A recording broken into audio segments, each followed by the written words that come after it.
This episode contains discussion of suicide and graphic descriptions of violence that may be disturbing to some audiences. Listener discretion is advised.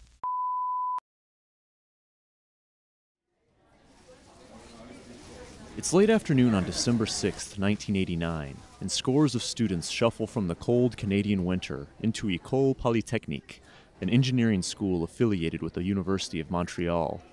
It's near the end of the semester, and students are preparing for finals, turning in their last papers, and delivering final presentations, eager to enjoy the coming holiday.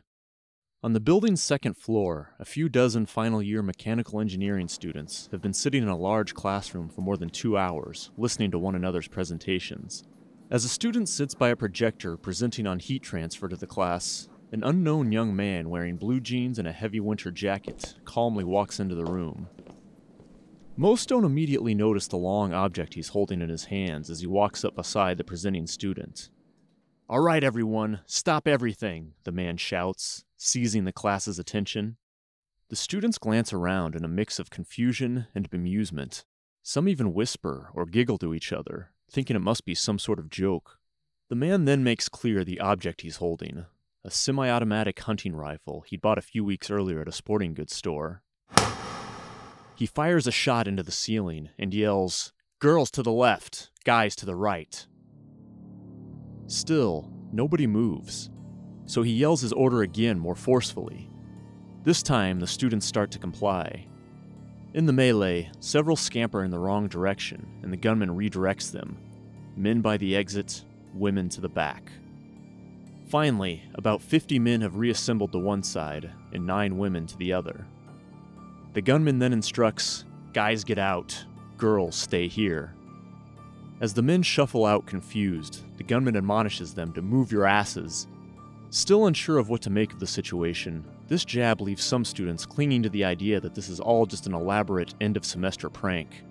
It's still a decade before Columbine kicks off an era of painfully routine school shootings, and a man with a gun in a classroom is not yet an immediate, visceral source of terror.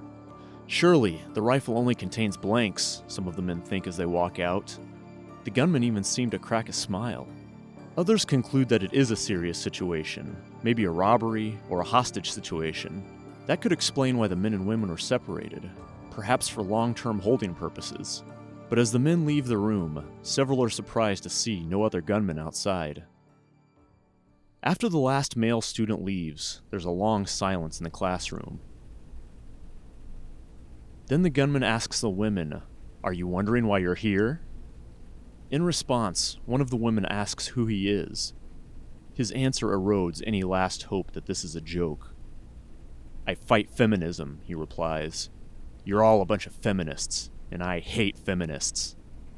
23-year-old Natalie Prevost protests, saying that they're not feminists, and that they've never fought against men. "We're just women studying engineering," she says. "We're only women in engineering who want to live a normal life." The man doesn't even take a second to consider her words. He immediately opens fire, emptying the 30-round magazine on the 9 women, methodically striking them each down, one by one, left to right, in a matter of seconds. Before leaving the classroom, he writes the word "shit" on one of the students' projects. He exits the classroom, moving through the hallways and firing on anyone else he encounters. He enters another classroom, takes aim at one of the women and squeezes the trigger twice, but he finds he's out of ammo. After leaving to reload, he attempts to re-enter, but the door has been locked. After firing 3 shots at the handle and still failing to get in, he moves down the corridor, continuing his rampage on the second floor, wounding several more and killing a financial services employee.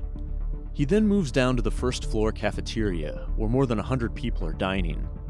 He fatally shoots a nursing student as the crowd scatters in terror. He makes his way to a storage area where he finds 2 young women sheltering themselves, and summarily executes them both.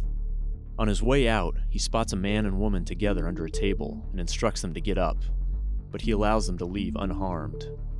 Finally, he makes his way back up to the 3rd floor, shooting and wounding several more en route.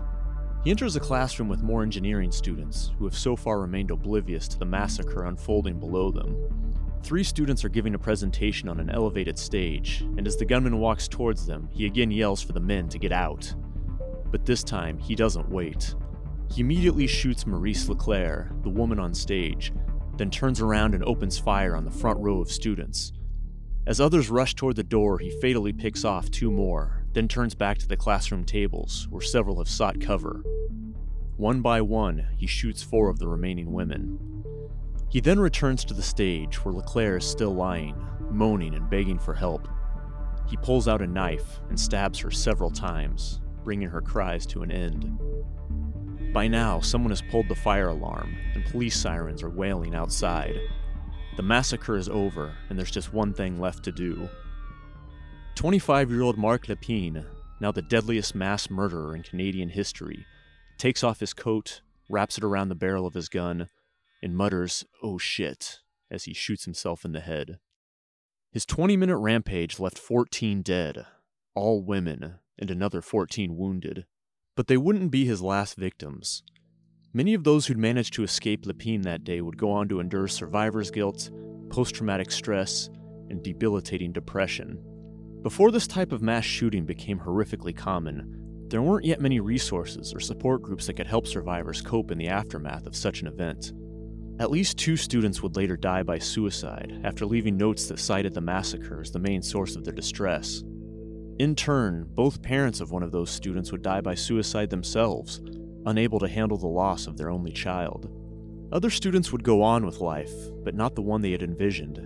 Some couldn't bear to set foot in the school again and dropped out, ending their engineering dreams before they could ever begin. Outside the university was a nation in shock.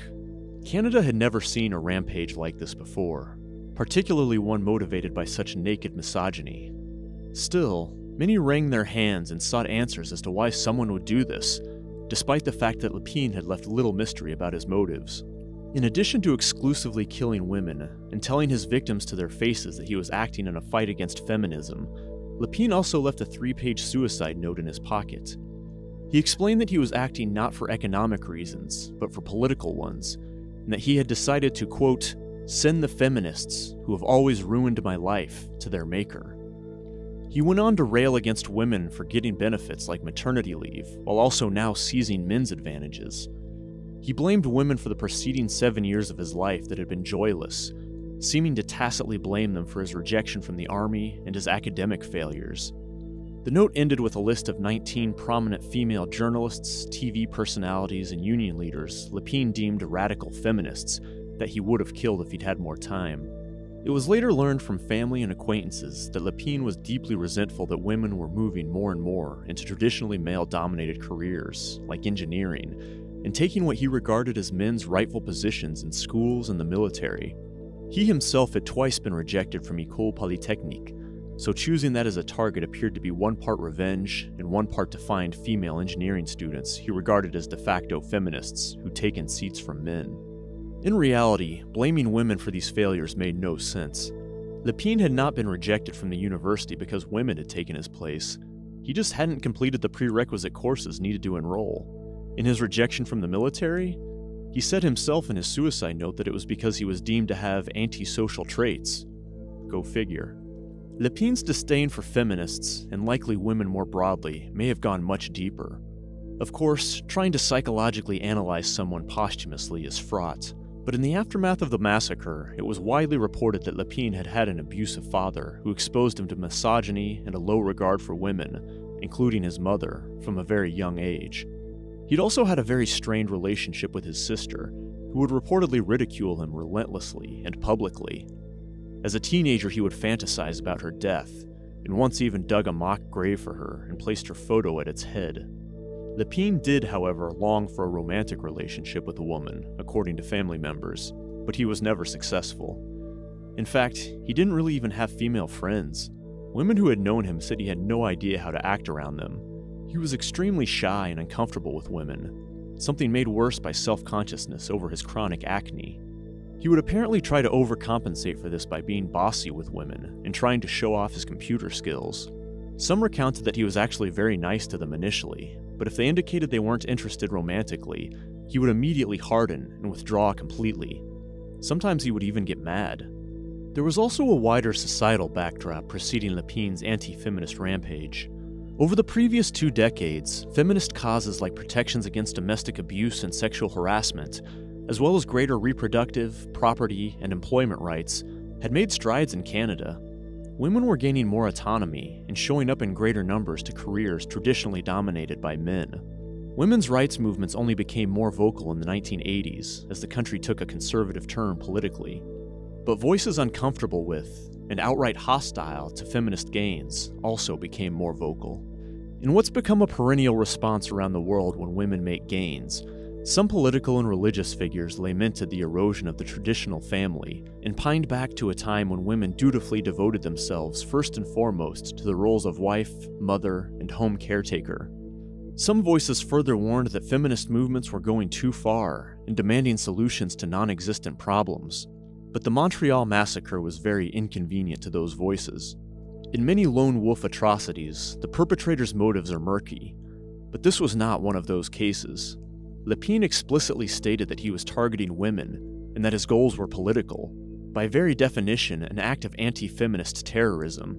It also gave a sensationally vivid case study in violence against women, which in turn prompted many to highlight more common, everyday violence, domestic abuse, and misogyny that women endured.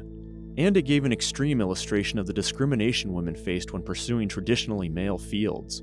In this case, women who wanted to become engineers weren't just discriminated against for it, they were straight up murdered. However, much of the Canadian media went out of their way to downplay Lépine's anti-feminist motives. Some reporters did so for perhaps understandable reasons, like trying to avoid encouraging misogynistic copycats. But others were clearly just uncomfortable, or worse, with the attack's implications. Speaking with Canada's Global News in 2019, former Toronto Star reporter Shelley Page looked back at her own coverage of the event. We were sent out to try to find out why the murderer would have done this, what must have happened in his childhood or his background that made him commit an act of violence. You know, do what you're told, but at the same time, there was no reflection on would we cover the violence against women angle, because that seemed beside the point. Shelley said that she and many other journalists subtly changed the meaning of the tragedy into one the whole public could get behind without controversy. One that didn't include the voices of, quote, angry feminists. It wasn't that anyone explicitly told her how to frame the story. She'd just been conditioned in a male-dominated newsroom to know what sorts of hot-button landmines she should step around.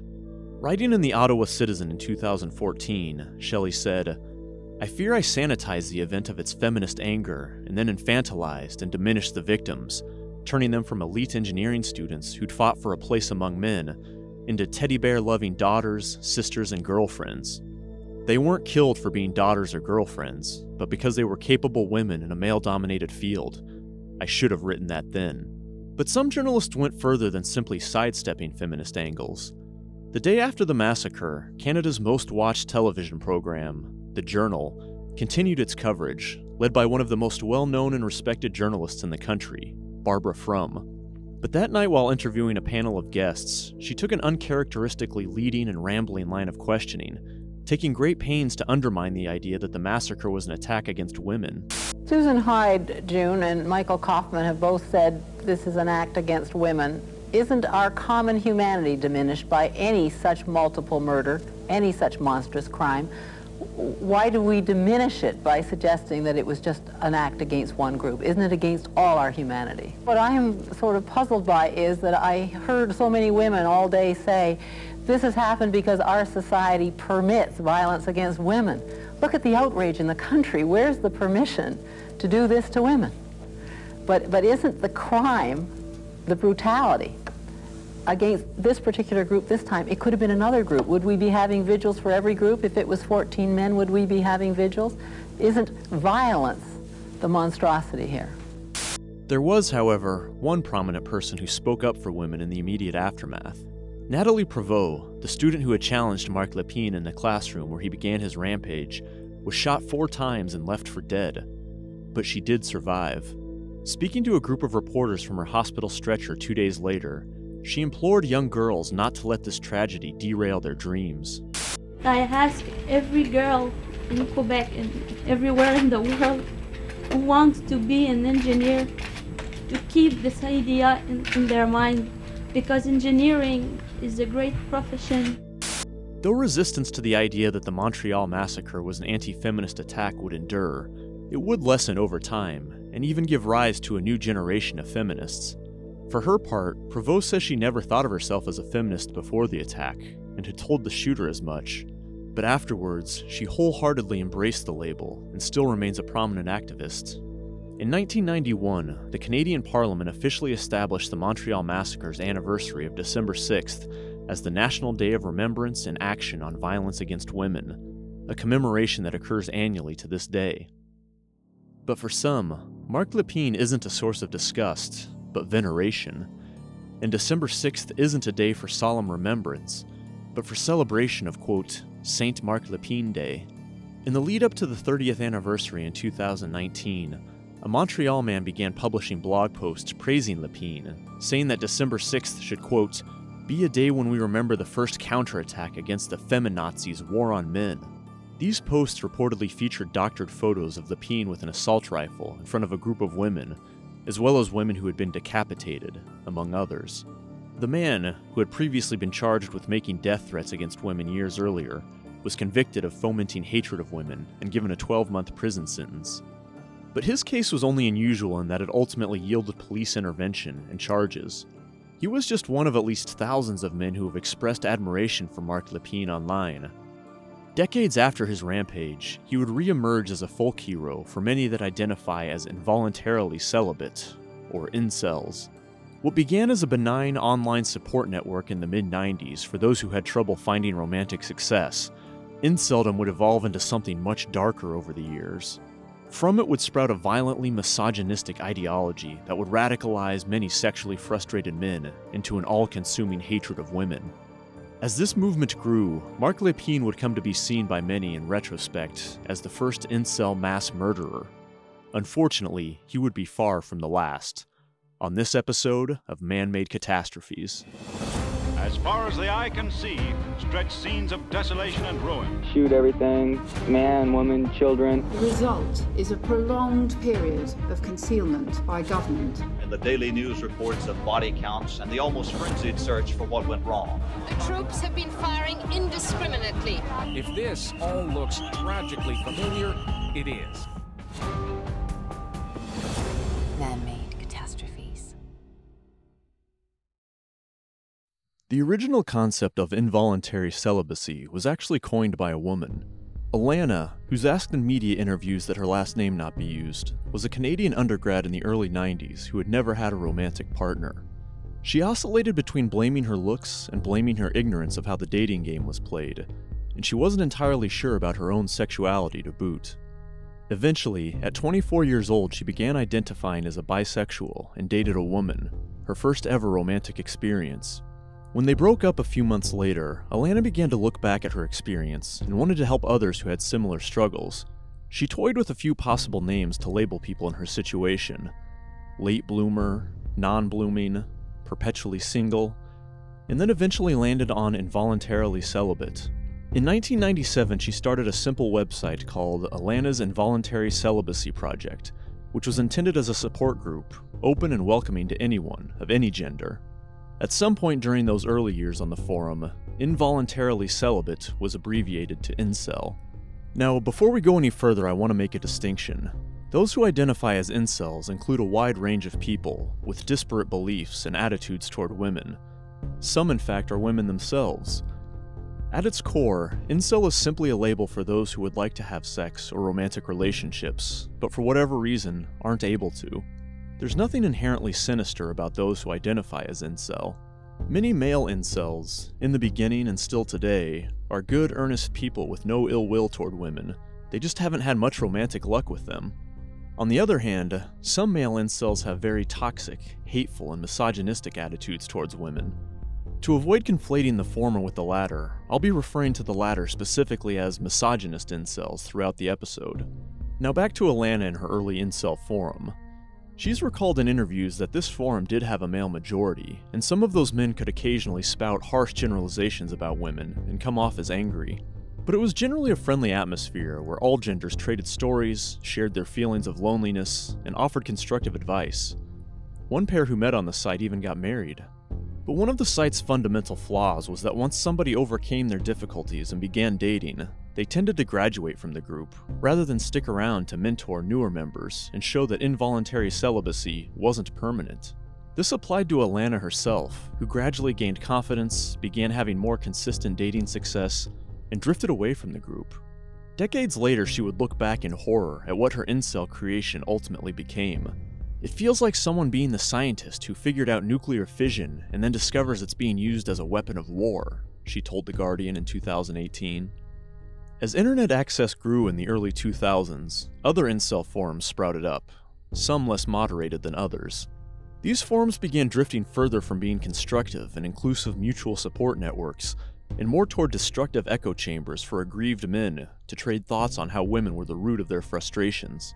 While many incel grievances were imagined, there was little doubt that men, especially white men in industrialized countries without a college degree, were losing status and opportunity relative to the past, and the ranks of these aggrieved men were rapidly growing. In the early 1970s, as the women's liberation movement was underway in many Western countries, a now little remembered men's liberation movement also formed. This movement believed that traditional gender roles were limiting to everybody, including men, and it was actually supportive of and complementary to feminism, believing that patriarchy harmed both genders. As women were making gains toward equality, men's liberation sought to free men from traditional stereotypes about manhood and masculinity, and it encouraged both genders to be more flexible about traditional roles. It wanted to dispense with the popular image of male success meaning dominance, whether it be over a woman as the sole breadwinner and protector in marriage, or over other men in social relations and career progression. It sought to end the stigma around men showing any weakness or letting out their emotions. It believed that men and women should be equal and both able to embrace their own individual strengths and weaknesses while determining their own unique lives without either gender being dominant. In an alternate timeline, one might imagine this movement very slowly but surely progressing and changing attitudes in concert with women's advancement, so their progress could be accepted and viewed as a win for everyone. But of course, that's not what happened. By the late 70s, a men's rights movement splintered off from men's liberation. This movement focused on how social norms and laws around things like military conscription, divorce, and child custody actually discriminated against men, and it was far more hostile to feminism. Men's rights activists were not, and are not, a homogenous group, and some who today identify as MRAs still do embody something closer to the original men's liberation movement principles. But it's fair to say that many in the early splintered-off men's rights movement saw women's progress as coming at men's expense. And as the economy soon took a big turn for the worse, it would prove to be an appealing ideology for many struggling men. Good evening. The worst is apparently yet to come in the oil crisis. The United States and 6 other industrial giants are banding together now in face of a new blow from the OPEC oil cartel. Today's OPEC increases are expected to drive the price of unleaded up to a national average of 77 cents per gallon. Higher costs for transportation will in turn have a ripple effect throughout the economy, driving prices up in general. The nation is in its worst economic crisis in 50 years, and no one knows when it will end. Well, I mean, you gotta cut back on the grocery bill quite a bit, and cut down on the heat and clothing. Getting married in July, I don't even know if I got a job. I feel rotten, but what can you do? As we stand here, 11.3 million Americans cannot find the jobs that they need to pay their bills and to feed their families. In 1979, a global energy crisis precipitated a severe recession in many industrialized countries, which saw a huge spike in inflation and unemployment. Up to this point, it had still been possible for many men in the industrialized world with a high school education or less to get high-paying work in low-skilled labor, work that could provide for a home, car, and an entire family. But after the 1979 shock, manufacturing employment, which was heavily dominated by men, began to decline, and it would never look back.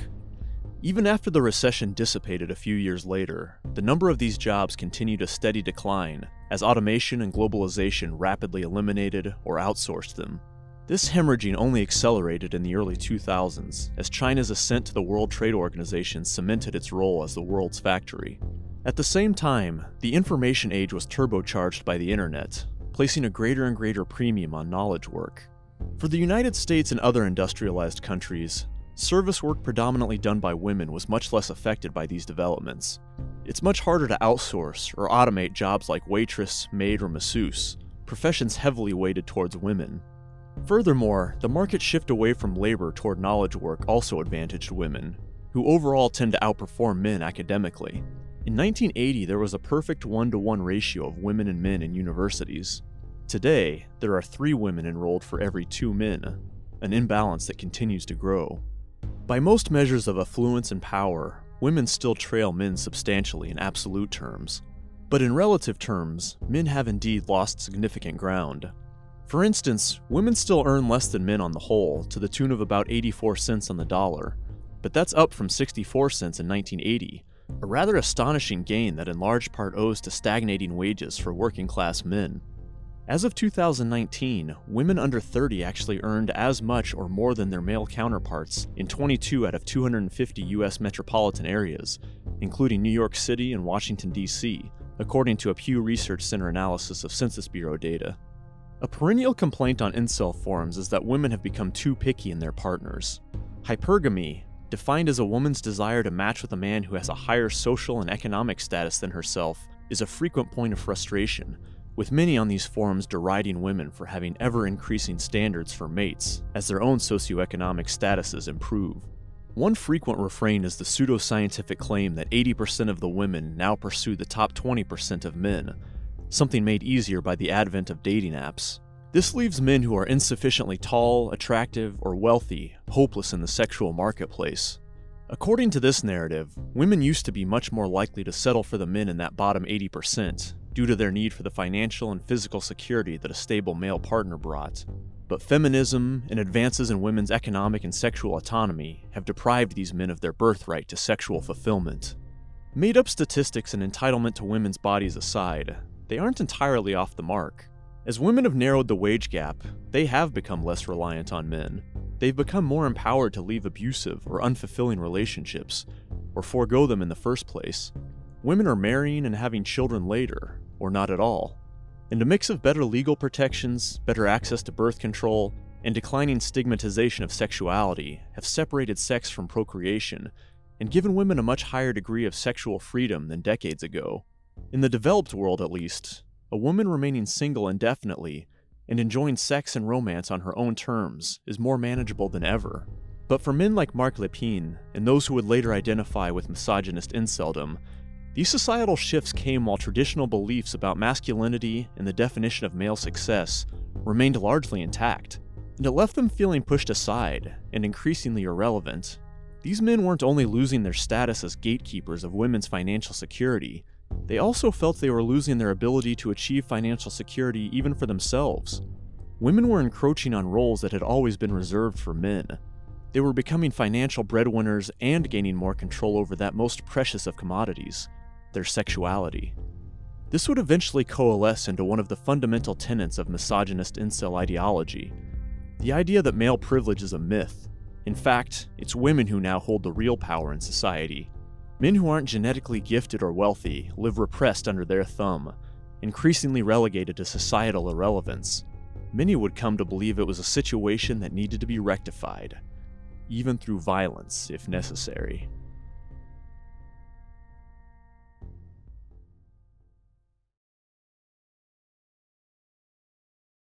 As inceldom was still in its infancy in the early 2000s, there were other subcultures drawing in sexually frustrated men.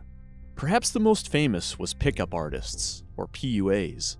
Gurus offering love-starved men techniques to seduce women date back to at least the 1960s, but the industry really began to gain steam in the 1990s. One of the early pioneers was Ross Jeffries, an admittedly unattractive man who taught men to lead women's emotional responses through, among other things, neurolinguistic programming techniques like language patterns, tone adjustments, and embedded commands. So if I see some woman, and she's at the Starbucks or wherever, and her back's turned to me, and I want her attention, I won't say, "Excuse me, I need to reach for the cream." I'll say, "Excuse me, I need to reach for the cream." And they always turn around and look at me like, that voice is a voice of authority. In a 1992 episode of NBC's Faith Daniels show, Jeffries appeared alongside men's rights activist Mel Fite and pro-feminist Bruce Weinstein. In this clip, the first voice is Weinstein, followed by Feit, and finally Jeffries.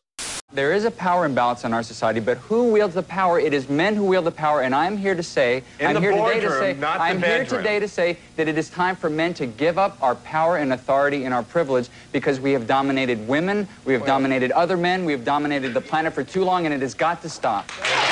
Women what you want is you want to hear that we're jerks, you want to hear that we have all the power. You know, the most important unspoken truth about men is that we are very angry. A lot of us are very angry at women. And this is a good example. You're showing why we're angry. You're not even listening. You don't want to listen to what we have to say. And I'm afraid that they heard it. I don't think they heard it all. And I think, you know, the reason that men don't communicate about their anger, we keep it secret, is because when we try to tell you why we're angry, you respond with ridicule, with disbelief, why are you angry? or your own anger. I'm not angry, I'm satisfied, because I know how to manipulate women and get what I want. But let me say, his point is so preposterous. Get a shot of this audience.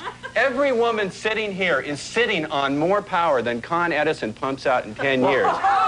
You control the access to sex, and that is an incredible amount of power. The man asks, the woman says yes or no. She has the power, and that makes, wait a second, let me make, a lot of men feel, you don't know this, but it's the truth, a lot of men feel powerless and degraded and dehumanized by the sexual system whereby the man asks and the woman decides. We feel harassed every minute of every day of our lives, and it's about time that you understand that. This exchange seems to illustrate some of the early common ground between pickup artists and men's rights activists. Jeffries and Feit were at odds with the pro-feminist guest throughout the show. They both displayed a very low regard for women and agreed that they hold all the power in the dating market. But their main source of disagreement with one another was that Jeffries accepted this situation and felt men simply had to manipulate women to overcome this imbalance, whereas Feit just spouted off frustrated anger at women and regarded Jeffries' tacit acceptance of their power as disgusting. Feit seemed far more interested in knocking women off their supposed pedestal than winning them over, whereas Jeffries explained it, ever so eloquently. I want to put women on a pedestal so I can look up your skirts. In retrospect, it's easy to see from this early interaction how short the leap might be from aspiring pickup artist to more explicit misogynist if the pickup techniques failed.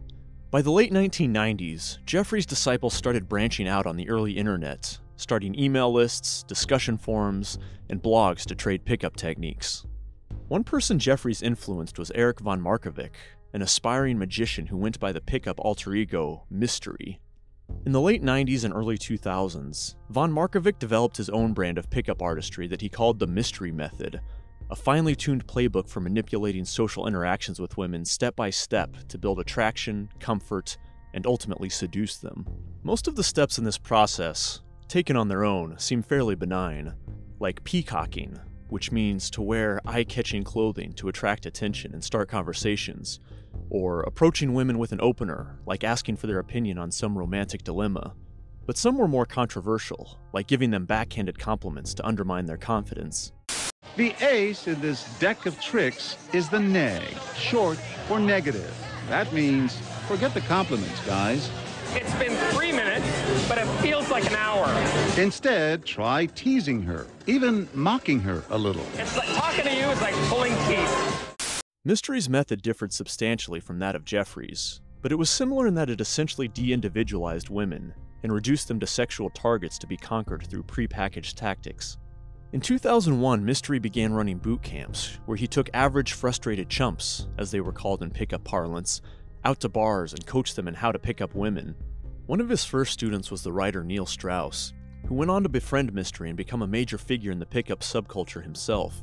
In 2005, Strauss published the seminal book on his journey titled The Game, Penetrating the Secret Society of Pickup Artists. The bestseller became regarded as the Bible for pickup artists and propelled the pickup industry into mainstream consciousness.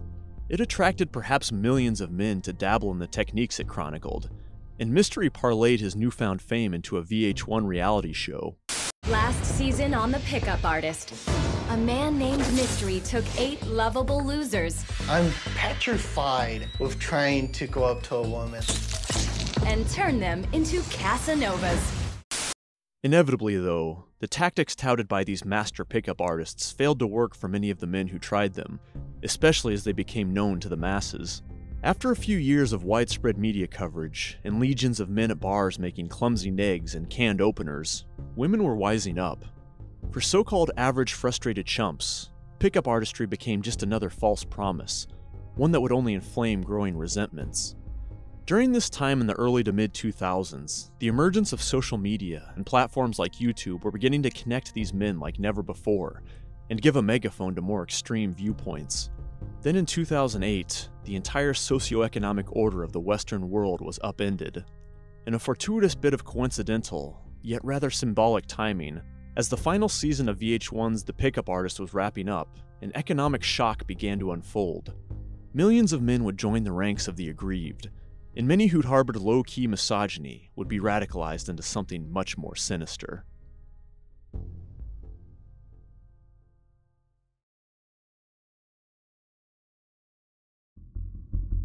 Lehman Brothers is going bankrupt. Meanwhile, as markets everywhere react, the bottom to America's financial woes appear nowhere in sight. The NASDAQ, everything and more has been completely wiped out. This could be the most serious recession in decades. And that means life, as most Americans know it, is about to change, in some cases dramatically. In late 2008, the American subprime mortgage crisis unleashed the worst global financial crisis since the Great Depression. The stock market plummeted, people and businesses went bankrupt in droves, and millions lost their jobs. Once again, it was blue-collar men who bore the brunt of the losses. Between late 2007 and early 2009, men accounted for 78% of the job losses in the United States. Many of those men would never return to the workforce again, even after the recovery. In the decade after the financial crisis, diagnoses of so-called diseases of despair, which include substance abuse, alcoholism, and suicidal behaviors, rose by 68% among men. Suicidal thoughts and behaviors, specifically among 18 to 34-year-old men, shot up an astonishing 210% over the same period. Perhaps not coincidentally, men were also having less sex and romantic success. A 2019 survey by the National Opinion Research Center at the University of Chicago found that in the decade after the financial crisis, the share of men age 18 to 30 who reported having no sex in the past year nearly tripled from 10% to 28%. We'll come back to that later. As with many periods of severe socioeconomic hardship throughout history, scapegoating followed closely behind the mass loss of status and opportunity for men. The seeds were planted for far-right movements that would sprout over the following decade against immigrants, Jews, diversity, and yes, women. A stew of anti-feminist subcultures like men's rights activists, pickup artists, and incels began to coalesce online into what's since been dubbed the manosphere, where their respective constituencies fed into one another and other extreme right-wing fringe groups. But the thing was, with these growing numbers, they were becoming less fringe and more ubiquitous, and even more radical. Then in 2009 came the man who many would come to regard as the first modern incel terrorist. It appears the man who opened fire in a Pittsburgh area health club may have had a general anger toward women. Officials say George Sodini walked into an all-female aerobics class Tuesday night and placed a duffel bag on the ground. After pausing a few minutes, he took at least 2 guns out of the bag and opened fire. George Sodini, a 48-year-old systems analyst at a law firm, had been planning an attack at the gym he was a member of for at least 9 months. Apparently motivated by decades of romantic frustration, he entered a class of about 20 women, turned off the lights, and opened fire, unleashing dozens of rounds. 12 of the women were hit, 3 of whom were killed before Sodini turned the gun on himself. Sodini left behind a trail of blog posts and videos that shed light on his frustrations, as well as a journal found in his bag at the crime scene, where he outlined his motives and thoughts from the previous year. As would become common with later misogynist incels, it contained racist invective about how black men have their choice of the best young white women, promiscuous white women, who could give every black man his share for months at a time before moving on, according to Sodini. He also complained that he hadn't had a girlfriend since 1984, and no sex since 1990. Who knows why? I am not ugly or too weird. I actually look good. I dress good, am clean, shaven, bathe, touch of cologne, yet 30 million women rejected me over an 18 or 25-year period. That is how I see it. 30 million is my rough guesstimate of how many desirable single women there are. A man needs a woman for confidence. He gets a boost on the job, with other men and everywhere else when he knows inside he has someone to spend the night with and who is also a friend. This type of life I see as a closed world with me, specifically and totally excluded. Every other guy does this successfully to a degree. Flying solo for many years is a destroyer. In one of his videos, Sodini gave a tour of his home, something he seemed to think would be important in finding a woman. Speakers on each side are large, they double as end tables. Okay, couch and chair, they match. The woman will really be impressed. To the right is my bedroom. It looks pretty clean. I'm sure she'll be impressed. Okay, come over here, there's some reading material that we're all familiar with. One of the books he points to is titled How to Date Young Women for Men Over 35 by pickup guru Ardon Steele. In fact, eagle-eyed journalists would later find video footage showing Sodini in the audience at one of Steele's seminars. According to a woman who'd helped with the seminar, Sodini was very quiet and didn't seem to loosen up or become the least bit more confident over the course of the 3-day event like most of the other men. He was, it seemed, a failed pickup artist. Like Marc Lépine, George Sodini would later become a folk hero, and tragically, a blueprint for misogynist incels. For a time, shooting up a group of women out of sexual frustration was referred to on incel forums as going Sodini. That was, until an even more influential incel mass murderer would later overshadow him. In the years after the global financial crisis, what would come to be known as the alt-right began to emerge online in earnest. This referred to a loose collection of far-right, anti-establishment political ideologies, which included opposition to multiculturalism, immigration, non-Christian religious identities, and feminism, and often all of the above. One of the most violent early expressions of the intertwining of these ideologies came in 2011, when far-right extremist Anders Breivik launched 2 separate terror attacks on Oslo, Norway, the first of which was a car bombing in a government district that killed 8 people, followed later in the day with a mass shooting on a nearby island hosting a youth summer camp, which killed an additional 69 people, mostly teenagers. It was the deadliest mass shooting by an individual in modern history. About 90 minutes before his attack, Breivik emailed a manifesto over 1,500 pages long to more than 1,000 recipients. It laid bare his European ethno-nationalist ideology, decrying how Marxists, liberal multiculturalists, and political correctness had allowed for the Islamic colonization of Europe. Most of the media coverage following the rampage focused on Breivik as a white supremacist and Islamophobe, which of course he was, but there was far less discussion of one of the other motives he outlined: anti-feminism. Part of his beef with women was their, quote, unnatural insistence on equality, and going beyond traditional roles of wives and homemakers. This, he complained, resulted in lower birth rates, which contributed to what he considered an ongoing genocide of outsiders replacing white European Christians. You might recognize this as an iteration of the so-called Great Replacement theory. For the same reason, he also railed against interracial relationships. But his anti-feminist worldview went deeper than that, and his writings seemed to betray a very fragile masculinity. Politically correct feminist ideology was transforming a patriarchy into a matriarchy, he wrote, and it intends to deny the intrinsic worth of native Christian European heterosexual males. The, quote, feminization of European culture, he added, has been underway since the 1830s, and men have now been reduced to an emasculated, touchy-feely subspecies. Breivik wrote explicitly about killing women, explaining that most cultural Marxists and suicidal humanists and some members of the military and police are female. But not to worry, he says, as they are physically and mentally inferior, so it shouldn't be hard to fight them. He notes that if you're unwilling or incapable of killing women due to chivalry, then you should probably steer clear of armed resistance movements, and just consider creating yet another right-wing blog instead.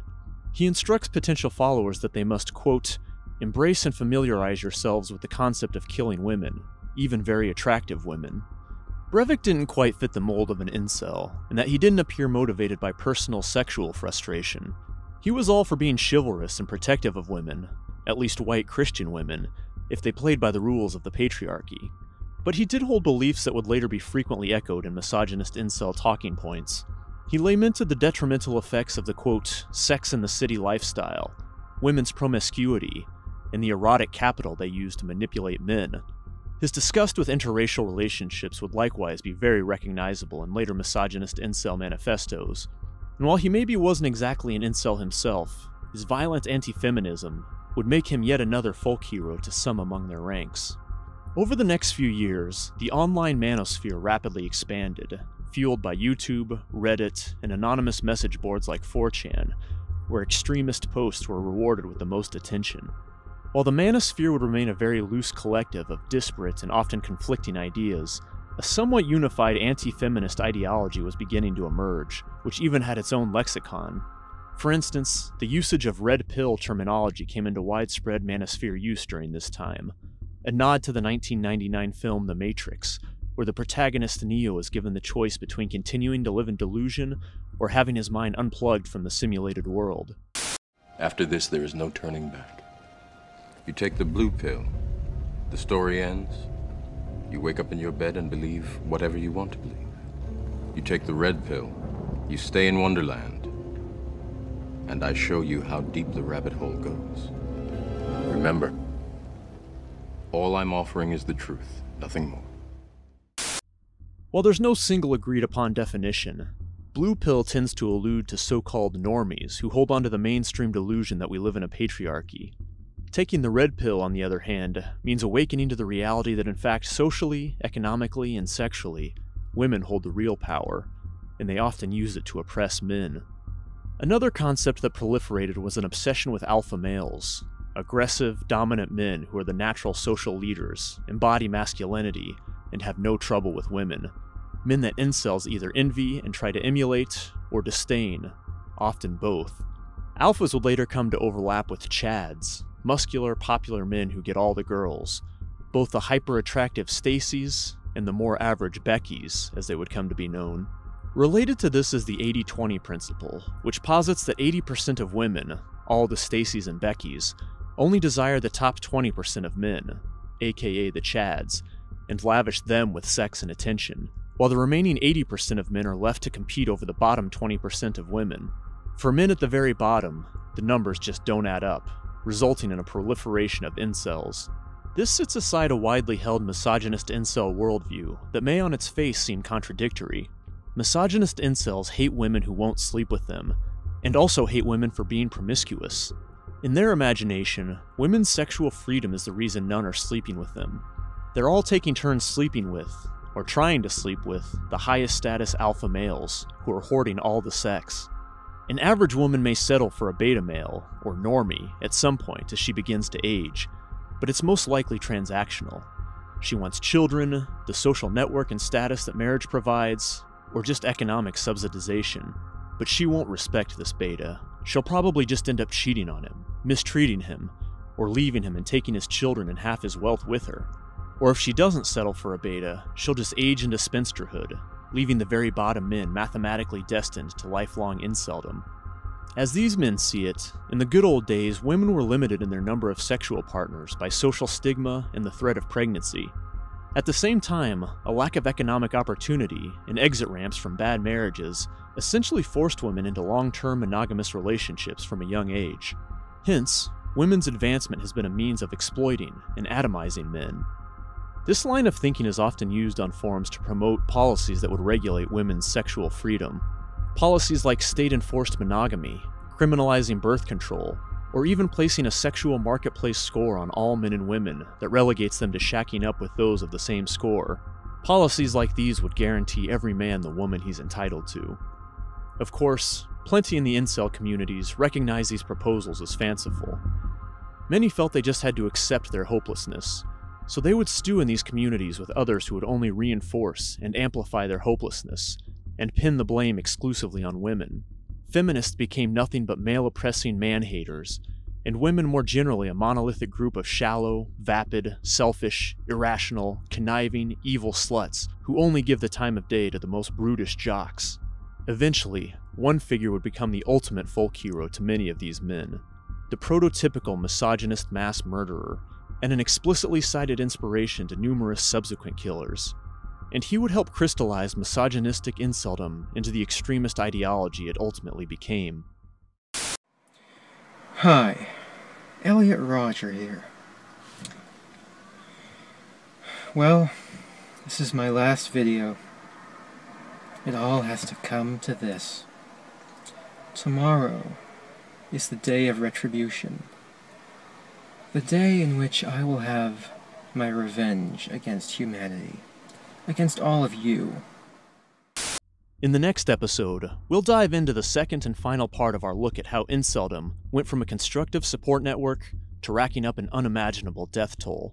We'll explore how a rapidly growing number of misogynist incels started taking their frustration and anger offline and perpetrated a succession of mass murders that left many people, and some governments, wondering whether it should be categorized as a terrorist ideology.